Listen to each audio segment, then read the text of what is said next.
हरि ओम।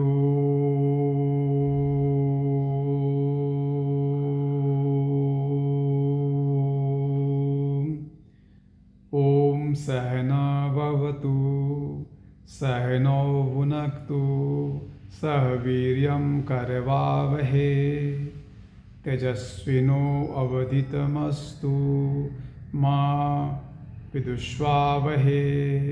ओम शांति शांति शांति।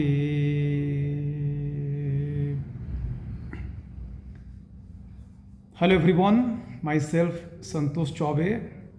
Good evening to all of you. देखिए, आज की जो हमारी क्लास है, एक्चुअली मैं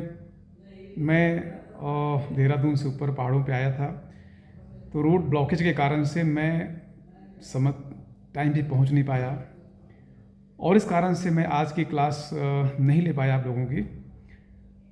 कल भी थोड़ी डिस्टर्बेंस रहेगी, तो परसों से मैं आपकी क्लास लूँगा। लेकिन आप लोगों से एक मिलने की आदत सी हो गई है, तो कुछ विद्यार्थियों के क्वेश्चंस हैं जो आप लोगों ने मेरे वीडियो पे कमेंट के माध्यम से पूछा है। तो मैं सोचता हूँ कि आज मैं आप लोगों के इन सारे जो प्रश्न हैं, उन प्रश्नों का आपको उत्तर दे दूँ एक एक करके। सबसे पहले तो एक विद्यार्थी ने पूछा है कि सर, आप यह जो ओम सहना भवतु सहनो भुनक्तु वाला मंत्र का जो उच्चारण करते हैं, यह तो भोजन मंत्र है, इसको तो भोजन के समय ही करना चाहिए। तो देखो, मैं आपको बताऊं कि ये सही है कि यह भोजन मंत्र है, और जो जिन विद्यार्थियों ने शिशु मंदिर या फिर बाल विद्या मंदिर से जिन्होंने अध्ययन किया होगा, तो उनको बताया गया होगा कि ये भोजन मंत्र है। तो मैं आपको बता दूं कि देखिए, यह जो मंत्र है, ये सबसे पहले तो इस मंत्र का पहला समझ लो आप। ये मंत्र कहता है कि हे प्रभु, हे परमपिता परमेश्वर, जो हम गुरु और शिष्य हैं, आप हम दोनों की रक्षा करें। हम दोनों के द्वारा जो भी भोजन ग्रहण किया जा रहा है, उससे आप हमारा पोषण करें। हम दोनों गुरु शिष्यों को आप ऊर्जावान बनाएं, और हम जिस किसी भी ज्ञान की प्राप्ति करें, उससे हमारे जीवन में प्रकाश का संचार हो। और सबसे बड़ी बात यह है कि हम जिस ज्ञान की प्राप्ति करें, उससे हमारे बीच में किसी प्रकार का कोई विद्वेष उत्पन्न भी ना हो। तो देखो, इसका जो यह जो मंत्र है ना, इस मंत्र का जो अर्थ निकल रहा है, यहाँ पे अर्थ निकलता है कि यह गुरु और शिष्य दोनों के लिए, दोनों की भलाई के लिए, दोनों के ऐश्वर्य के लिए, दोनों को ऊर्जावान बनाने के लिए इस मंत्र का हम लोग उच्चारण करते हैं, इसलिए इसको गुरु शिष्य मंत्र कहते हैं। साथ ही साथ चूँकि इसमें भोजन की बात की गई है, तो उसमें भोजन के समय भी इस मंत्र का किया जाता है कि हम जो भोजन करेंगे, उस भोजन से हमें ऊर्जा मिले। और कहते हैं ना कि जैसा मन वैसा तन। तो जैसा आप मन के अंदर रखोगे, वैसा ही आपका शरीर भी बनेगा। और साथ ही साथ ये शांति मंत्र भी है। तो मैं इस मंत्र का उच्चारण इसलिए करता हूँ क्योंकि मैं आपको जो भी कुछ बता रहा हूँ, तो मैं चाहता हूँ कि इस ज्ञान से हम दोनों गुरु शिष्यों के बीच में प्रेम बढ़े, आनंद की बारिश हो, और इस आनंद की बारिश में हम गुरु शिष्य सभी भीगते रहें। अगला एक विद्यार्थी का बड़ा ही एक विद्यार्थी क्या, दो तीन विद्यार्थियों के क्वेश्चंस हैं। उन्होंने पूछा कि सर, आज की जो युवा पीढ़ी है, उस युवा पीढ़ी के सामने एक बहुत बड़ा प्रश्न है। और प्रश्न यह है कि which marriage is better, love marriage और अरेंज मैरिज? कौन सा विवाह अच्छा है? जो विवाह हमारे परिवार के द्वारा किया जाता है, या वह विवाह जो हम अपनी पसंद के हिसाब से करते हैं, जिसको हम लोग लव मैरिज कहते हैं? तो देखो, सबसे पहले मैं आपको बता दूं कि देखो, प्रेम और विवाह दोनों दो अलग अलग बातें हैं। प्रेम हम किसी से भी करते हैं, माता से, पिता से, भाई से, बहन से, किसी लड़की से, किसी लड़के से, पेड़ से, पौधे से, जानवर से। प्रेम और विवाह दोनों बिल्कुल अलग अलग बातें हैं। हम जिससे प्रेम करें उसे विवाह करें, या कोई अनिवार्यता नहीं है। और जब आप किसी से प्रेम इसलिए करते हो क्योंकि आपको उससे कुछ पाने की उम्मीद होती है, तो प्रेम नहीं होता, वो प्यार नहीं होता, वो एक व्यापार की तरह होता है। जहाँ तक किसी से प्रेम करके विवाह करने की बात है, तो मैं आपसे कहना चाहूँगा कि विवाह एक बंधन है जो दो लोगों के बीच में नहीं बल्कि दो परिवारों के बीच में बनता है। और उसका जो मुख्य उद्देश्य है, चाहे किसी भी धर्म की बात करो, चाहे इस्लाम की बात करो, चाहे आप क्रिश्चियन रिलीजन की बात करो, चाहे आप हिंदू धर्म की बात करो, या हमारे सनातन धर्म की बात करो, सभी धर्म में विवाह का जो मुख्य उद्देश्य है वह मनोरंजन नहीं है। उसका मुख्य उद्देश्य है हमारा जो परिवार है, जो हमारी आगे की पीढ़ी है, उसको आगे बढ़ाना, मतलब वंश वृद्धि करना, जो हमारे विवाह का मुख्य उद्देश्य है। और देखो, शेर का बच्चा शेर ही पैदा होगा, घोड़े का बच्चा घोड़ा ही पैदा होगा, बाघ का बच्चा बाघ ही पैदा होगा। संस्कारवान लोगों के जो बच्चे होंगे ना, संस्कारवान पैदा होंगे, और जो कुसंस्कारी लोग होते हैं ना, उनके बच्चे भी कुसंस्कारी ही होते हैं। यह साइंटिफिकली प्रूफ्ड है। जैसी जो जीन रहेगा उसी तरीके के बच्चे भी होंगे। इसलिए देखिए, हमेशा माता पिता लोग क्या करते हैं, वो देखते हैं कि कौन से परिवार के किस प्रकार के लोग किस परिवार में हैं, क्योंकि उस परिवार का जो माहौल है ना, उस माहौल का बच्चों पर बहुत बड़ा प्रभाव पड़ता है। आपका पूरा परिवार जो है, एक लड़की आती है दूसरे परिवार से, पूरे परिवार को बांध के रखती है, वो पूरे परिवार उसके कारण से बिखर भी सकता है, और उसके कारण से पूरा परिवार बंध भी सकता है। और किसी भी इंसान को जो पहचानने की तमीज़ होती है ना, वो हम में आप में बहुत कम होती है, क्योंकि किसी भी इंसान को जानना किताबों के माध्यम से संभव नहीं है। इंसान और दुनिया को जानना एक अनुभव है, जो हमें अनुभव की किताबों से ही सबसे अधिक मिलता है। धीरे धीरे आप लोगों से मिलते हो, जुलते हो, आप दुनिया को समझने लग जाते हो कि सच्चाई क्या है। तो हमारे माता पिता देखो, जब किसी भी लड़की को आपके लिए पसंद करते हैं, तो मुझे लगता है कि that is the best choice. और अगर वहाँ पर कभी दिक्कत भी होती है, तो माता पिता होते हैं उसको संभालने के लिए। बाकी बात प्रेम विवाह की जहाँ तक बात है, तो आपकी पसंद मेरे हिसाब से मैक्सिमम केसेस में गलती हो जाती है। गलती कारण यह है, देखो, जब हम किसी से मिलते हैं ना, तो अब हम अपने आप को बेस्ट दिखाने की कोशिश करते हैं। और धीरे धीरे क्या होता है कि जब एक दूसरे के साथ रहने लग जाते हैं 24 घंटे, अब 1 घंटे 2 घंटे किसी से मिलेंगे, तो उसका हम सिर्फ बेस्ट पार्ट देख पाते हैं, उसका जो बैड पार्ट है देख नहीं पाते। और कोई इंसान भगवान नहीं होता, हर के अंदर बुराई होती है, हर के अंदर कमी होती है। लेकिन एक लड़की जिससे आप प्रेम करते हो, उसके आपने अच्छाई को देखा है, जब उसकी बुराई सामने लगती है, तो आप दोनों के बीच में झगड़े पैदा होने लग जाते हैं। और उसकी अंततः जो परिणति होती है, वो होता है कि परिवार बिखर जाता है, टूट जाता है, शादियाँ चल नहीं पाती लंबी। लेकिन जब आप अरेंज मैरिज करते हो, तो आपको एक्सपेक्टेशन नहीं होती उससे बहुत ज़्यादा। आप हर सिचुएशन के लिए पहले से तैयार बैठे हो कि किस प्रकार की लड़की आएगी, पता नहीं कैसी आएगी। और निश्चित रूप से यही कारण है कि अरेंज मैरिज जो है वो ज़्यादा टिक जाते हैं।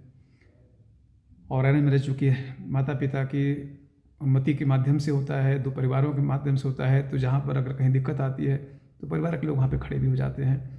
और जब आप लव मैरिज करते हो, तो वहाँ पे बहुत कम चांसेस है कि आपके घर परिवार के लोग जो है, जब कभी कोई समस्या आएगी तो आपके साथ खड़े मिलेंगे। बाकी बात, हर परिवार के अलग अलग सिचुएशंस हैं, अलग अलग बातें हैं। अगर आप मुझसे पूछना चाहोगे कि सर दोनों विवाह में कौन उत्तम विवाह है, तो मैं हमेशा एक ही बात कहूँगा कि arrange marriage is always better than love marriage. प्रेम करना और विवाह करना दोनों अलग अलग बातें हैं। प्रेम का विवाह से कुछ भी लेना देना नहीं है। हाँ, दो लोगों के साथ रहने के लिए प्रेम का होना बहुत ज़रूरी है, लेकिन प्रेम परखने की वाली बात नहीं होती, प्रेम जानने वाली बात नहीं होती, उसको अनुभव करने की ज़रूरत होती है। और वह आप समय के साथ ही कर पाओगे। एक दिन में आप किसी को जज नहीं कर सकते। लेकिन माता पिता जो अनुभव की भट्टी में तपे रहते हैं, वे उस परिवार की जो सिचुएशंस हैं, जो परिवार का संस्कार है, जो परिवार में उनके माता पिता हैं, उनके जो परिवार के लोग हैं, उन सारी बातों को देखकर समझकर वो अनुमान लगा लेते हैं कि आने वाली लड़की कैसी होगी। और जो लड़के से हम लड़की की विवाह कर रहे हैं, तो लड़की के माता पिता भी जान जाते हैं कैसा होगा। और इसलिए मैं कहना ही चाहूँगा कि माता पिता के बड़े अरमान होते हैं बच्चों के विवाह को लेकर के। माता पिता से कृपया उनके अरमानों को न छीनें, क्योंकि हर एक लड़की से आपको प्रेम हो जाएगा जब वह आपके माता पिता के लिए समर्पित हो जाएगी, और हर एक लड़की को भी लड़के से प्रेम हो जाएगा जब वह भी आपके परिवार को अपने परिवार की तरह समझने लगेगा। इसलिए प्रेम करो, कोई दिक्कत नहीं है, लेकिन विवाह माता पिता पर ही छोड़ दे। अगला एक विद्यार्थी का मेरे से प्रश्न है कि सर, भारत क्या हिंदू राष्ट्र बन सकता है क्या? क्या भारत के संविधान में इसकी कुछ संभावनाएं हैं क्या? तो मैं आपको बताना चाहता हूं कि देखो, Bharat, India is a secular country. Bharat एक धर्मनिरपेक्ष राज्य है, और धर्मनिरपेक्ष राज्य में भारत को एक हिंदू या मुस्लिम या कोई भी राष्ट्र बनाना किसी भी सरकार के लिए संभव नहीं है।